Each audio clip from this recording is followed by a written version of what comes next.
Hello.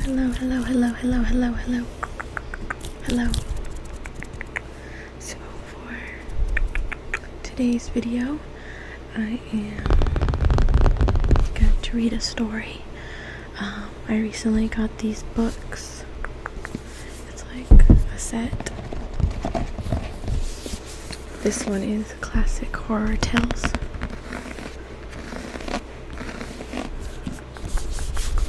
This is what it looks like.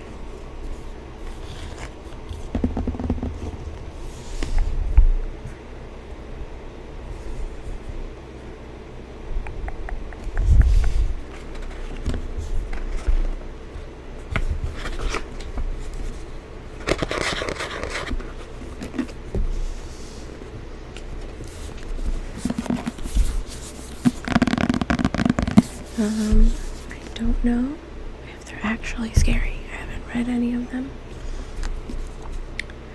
But I thought it would be fun to read through them together.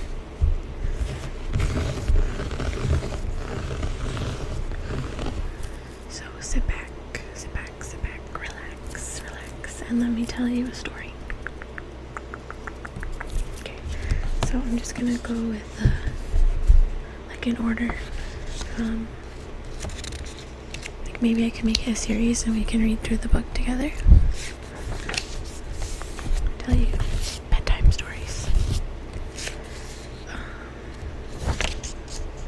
So the first one is The Telltale Heart, but I read that already. I think I did a video on it, I'm pretty sure. So I'm going to skip that one. The next one, Dracula's Guest.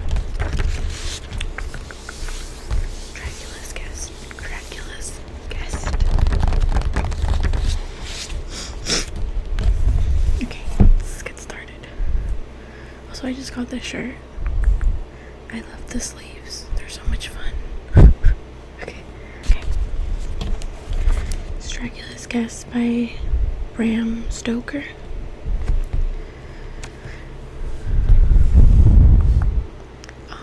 Also sorry about the fan noise, if you can hear that.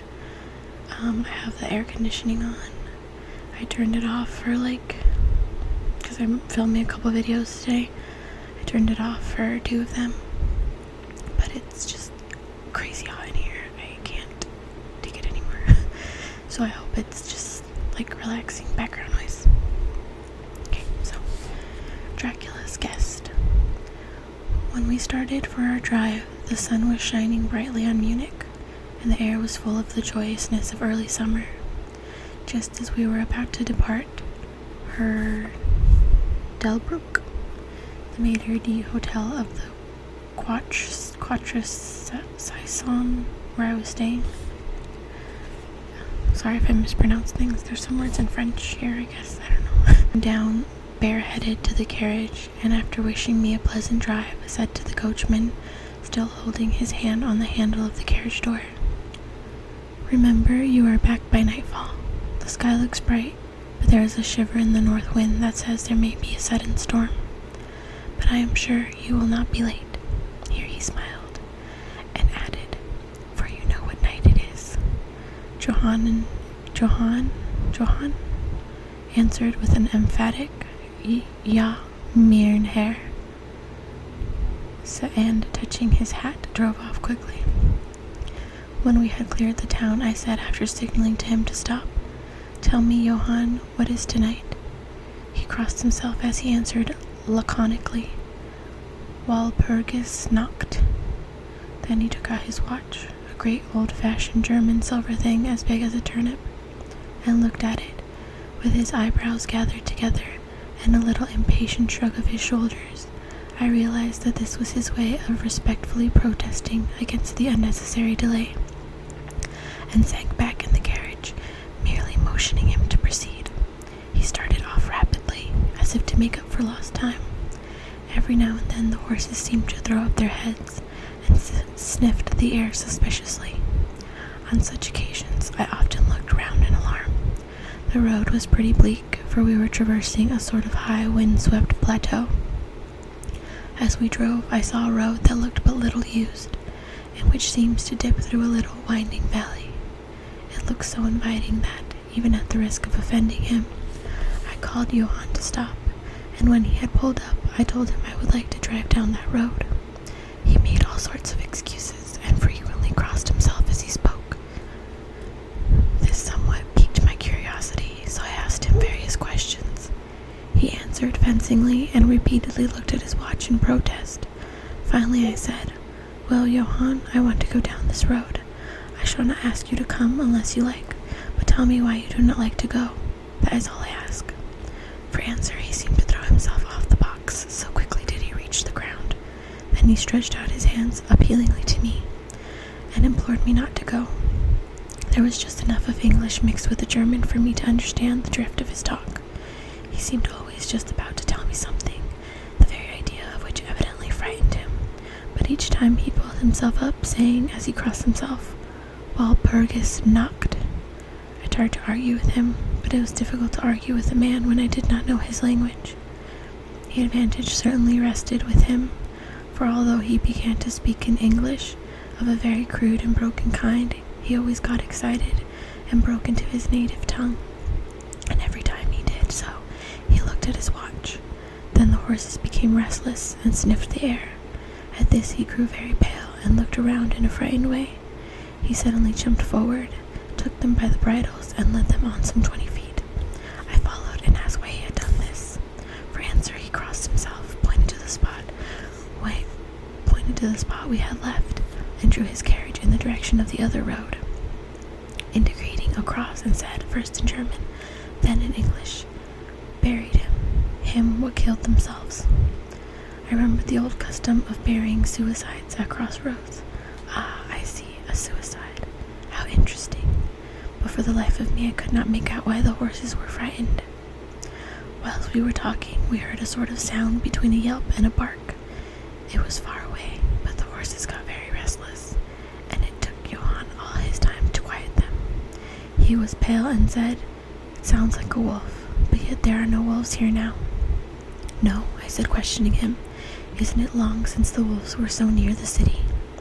"Long, long," he answered, "in the spring and summer, but with the snow the wolves have been here not so long."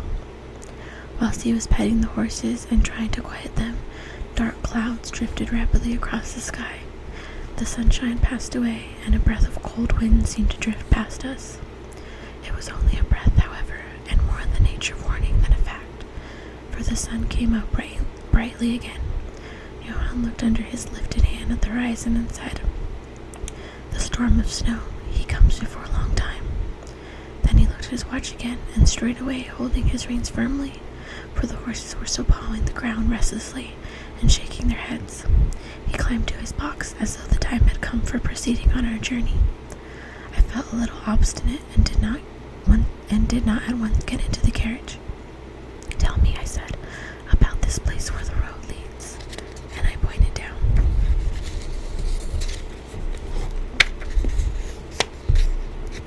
Again he crossed himself and mumbled a prayer before he answered, "It is unholy."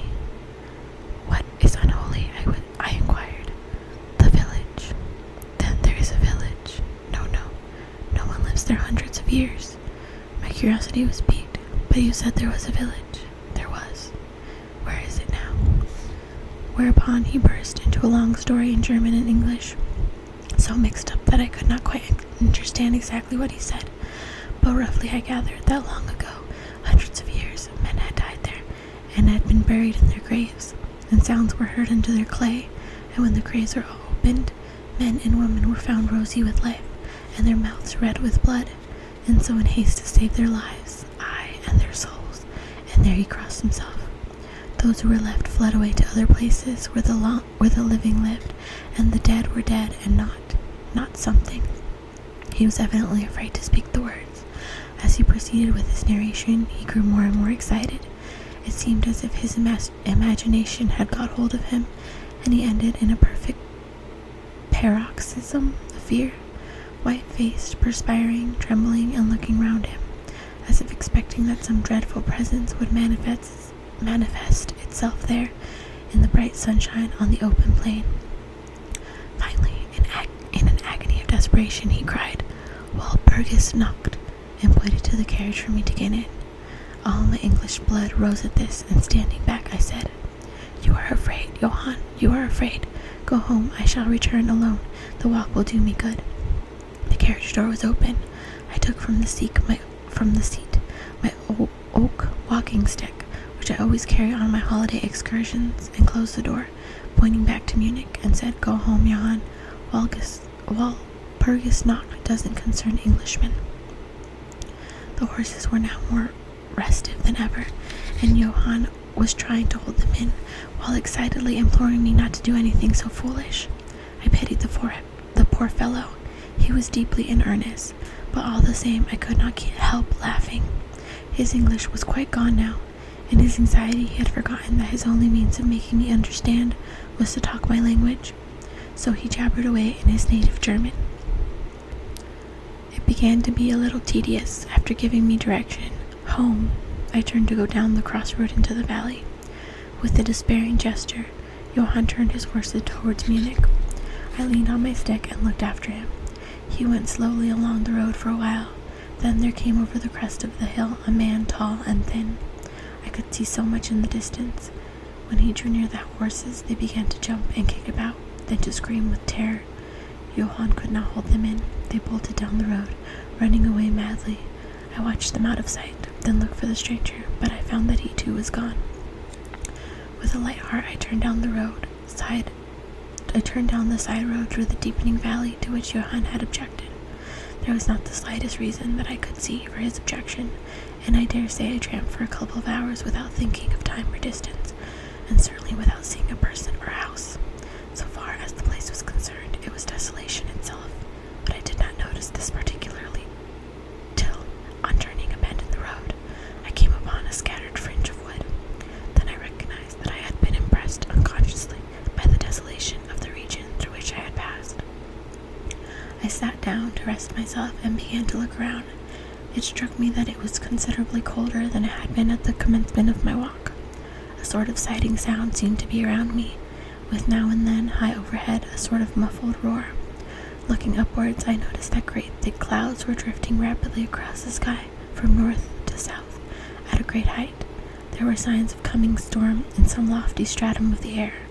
I was a little chilly, and thinking that it was the sitting still after the exercise of walking, I resumed my journey. The ground I passed over was now much more picturesque. There were no striking objects that the eye might single out, but in all there was a charm of beauty. I took a little heed of time, and it was only when the deepening twilight forced itself upon me that I began to think of how I should find my way home. The brightness of the day had gone, the air was cold, and the drifting of clouds high overhead was more marked. They were accompanied by a sort of far-away rushing sound, though which seemed to come at intervals, that mysterious cry for which the driver had said came from a wolf. For a while I hesitated. I had said I would see the deserted village, so on I went, and presently came on a wide stretch of open country, shut in by hills all around. Their sides were covered with trees which spread down to the plain, dotting in clumps the gentler slopes and hollows which showed here and there. I followed with my eyes the winding of the road, and saw that it curved close to one of the densest of these clumps and was lost behind it.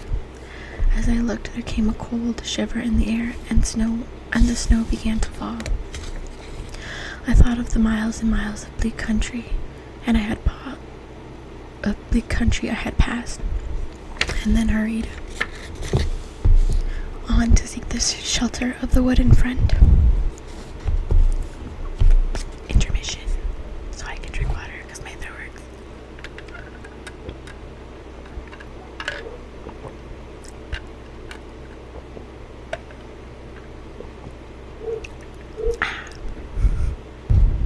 Okay.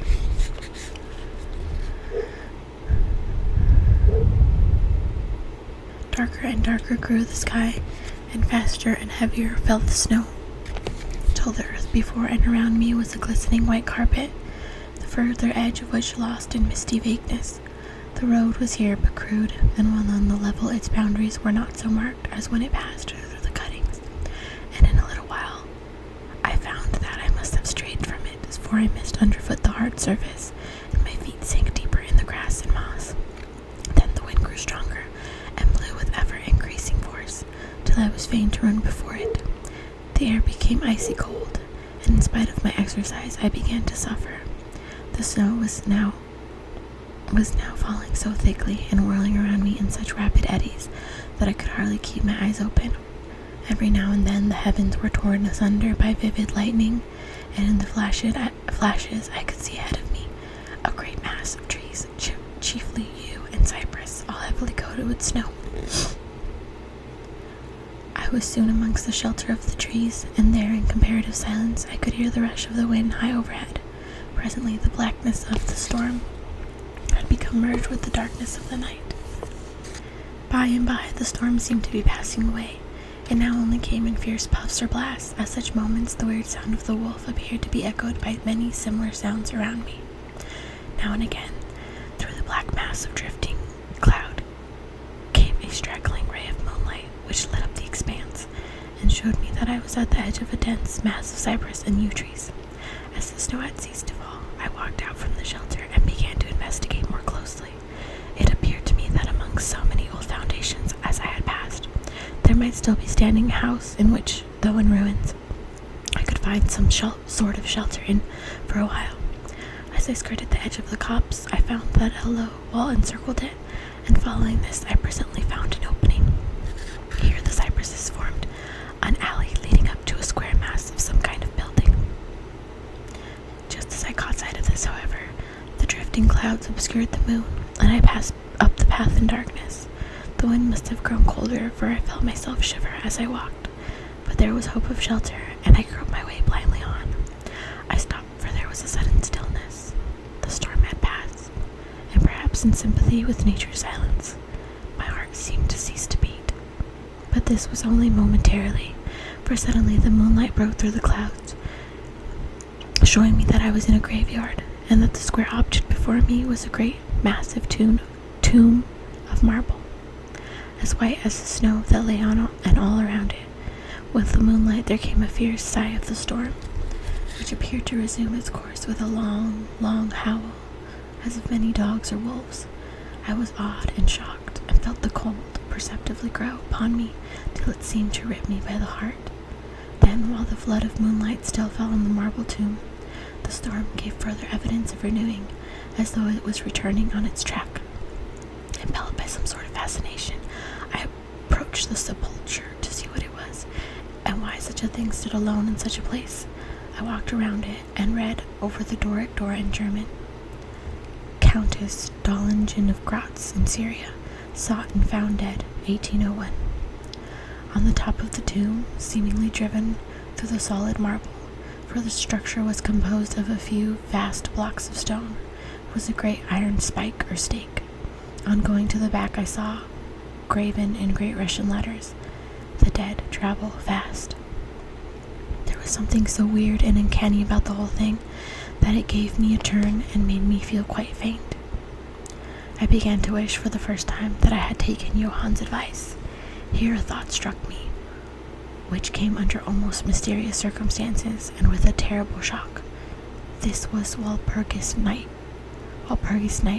when, according to the belief of millions of people, the devil was abroad, when the graves were open and the dead came forth and walked, when all evil things of earth and air and water held revel. This very place the driver had specially shunned. This was the depopulated village of centuries ago. This was where the suicide lay, and this was the place where I was alone, unmanned, shivering with cold in a shroud of snow, with a wild storm gathering upon me. It took all of my philosophy, all the religion I had been taught, all my courage not to collapse in a paroxysm of fright. And now a perfect tornado burst upon me.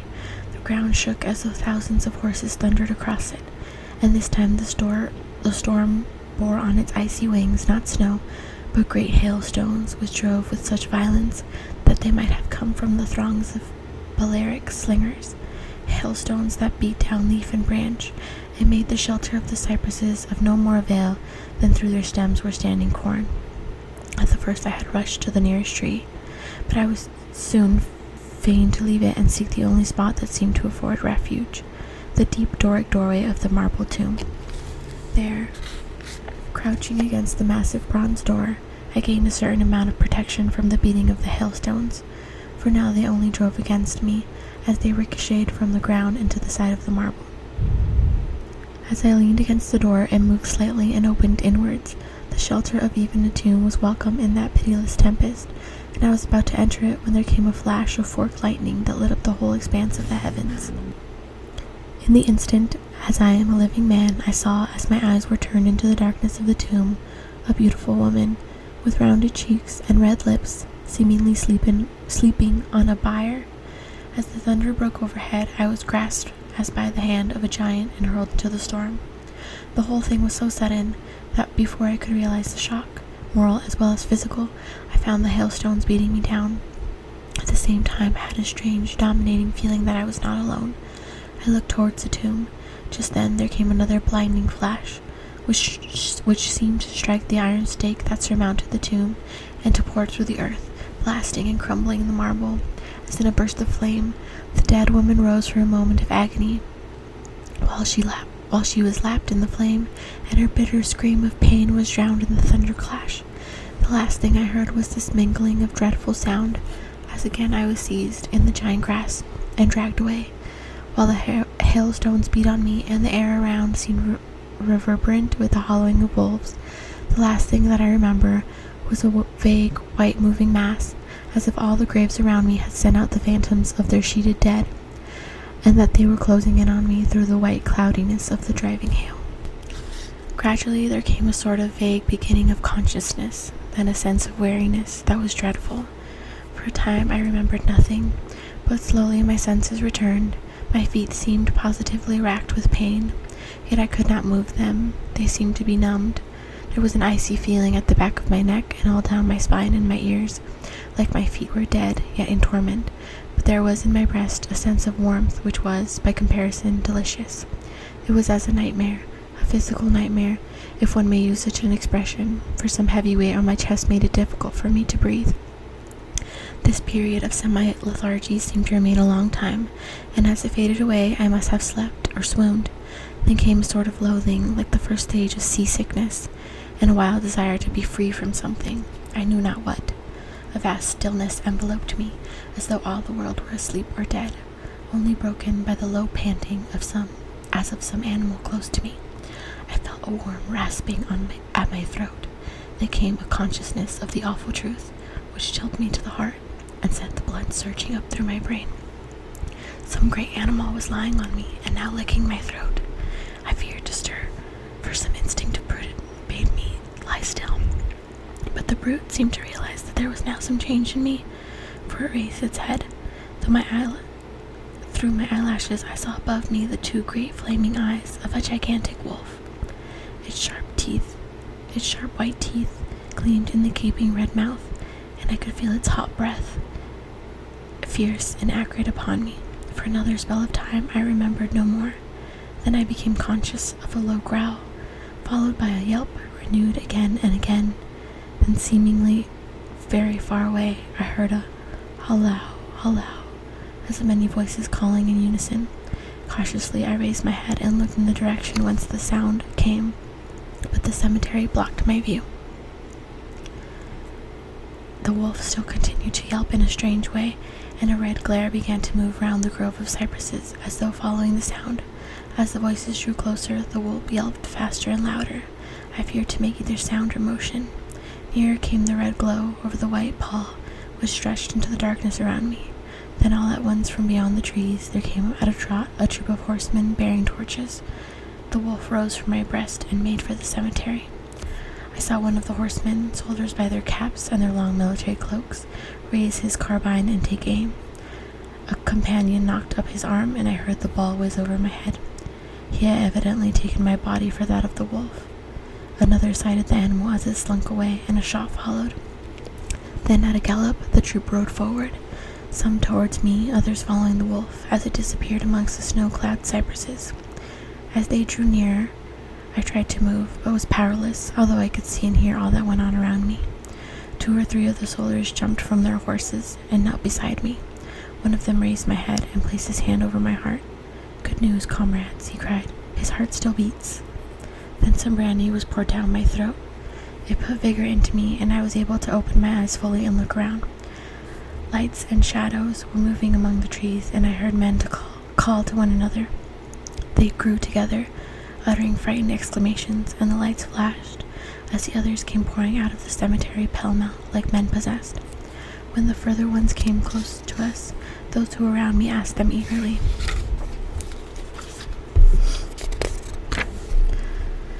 "Well, have you found him?" The reply rang out hurriedly, No, come away quick, this is no place to stay, and on this of all nights." "What was it?" was the question, asked in all manner of keys. The answer came variously and all indefinitely, as though the men were moved by some common impulse to speak, yet were restrained by some common fear from giving their thoughts. It, indeed, gibbered one, whose wits had plainly given out for the moment. "A wolf, and yet not a wolf," another put in shudderingly. "No use trying for him without the sacred bullet," a third remarked in a more ordinary manner. "Serve us right for coming out on this night. Truly we have earned our 1,000 marks," was the ejaculations of a fourth. "There was blood on the broken marble," another said after a pause. "The lightning never brought that there. And for him, is he safe? Look at his throat. See, comrades, the wolf has been lying on him and keeping his blood warm." The officer looked at my throat and replied, "He is all right. The skin is not pierced."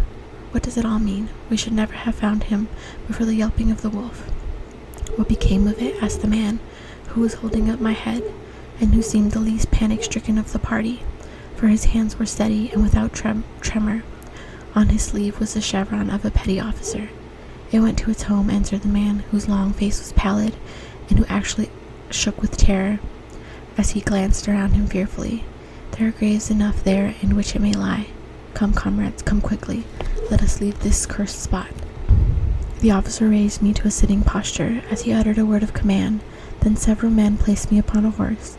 He sprang to the saddle behind me, took me in his arms, gave the word to advance, and turning our faces away from the cypresses, we rode away in a swift military order.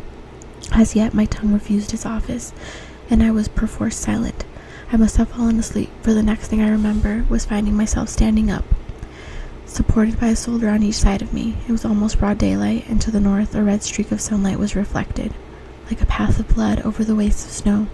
The officer was telling the men to say nothing of what they had seen, except that they found an English stranger guarded by a large dog. "Dog? That was no dog," cut in the man who had exhibited such fear. "I think I know a wolf when I see one." The young officer answered calmly, "I said a dog." "Dog," reiterated the other ironically. It was evident that his courage was rising with the sun, and pointing to me he said, "Look at his throat. Is that the work of a dog, master?" Instinctively I raised my hand to my throat, and as I touched it I cried out in pain. The men crowded around to look, some stooping down from their saddles, and again there came the calm voice of the young officer. "A dog, as I said. If aught else were said, we should only be laughed at." I was then mounted behind a troop, and we rode out into the suburbs of Munich. Here we came across a stray carriage, in which I was lifted, and it was driven off to the quarter saison, the young officer accompanying me, whilst the trooper followed me with his horse, and the others rode off to their barracks. When we arrived, Herr Dulbruck rushed so quickly down the steps to meet me that it was apparent he had been watching within. Taking me by both hands, he solicitously led me in. The officer saluted me and was turning to withdraw when I recognized his purpose and insisted that he should come to my rooms. Over a glass of wine, I warmly thanked him and his brave comrades for saving me. He replied simply that he was more than glad, and that Herr Dulbruck had at first taken steps to make all the searching party pleased, at which ambiguous utterance the maitre d'hotel smiled, while the officer pleaded duty and withdrew.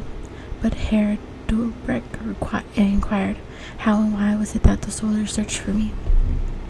He shrugged his shoulders as if in deprecation of his own deed, as he replied, "I was so fortunate as to obtain leave from the commander of the regiment in which I served to ask for volunteers."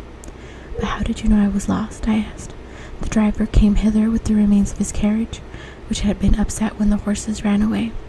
"But surely you would not send a search party of soldiers merely on his account?" "Oh no," he answered, "but even before the coachman arrived I had this telegram from the boyar whose guest you are."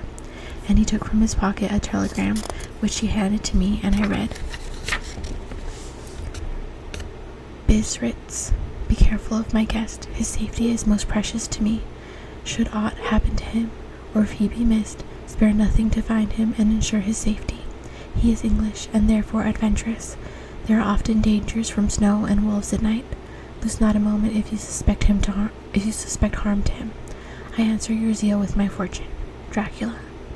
As I held the telegram in my hand, the room seemed to whirl around me, and if the attentive maitre d'hotel had caught me, I think I should have fallen. There was something so strange in all this, something so weird and impossible to imagine, and there grew on me a sense of my being in some way the sport of opposite forces, the mere vague idea of which seemed in a way to paralyze me. I was certainly under some form of mysterious protection. From a distant country had come, in the very nick of time, a message that took me out of the danger of the snow sleep and the jaws of the wolf.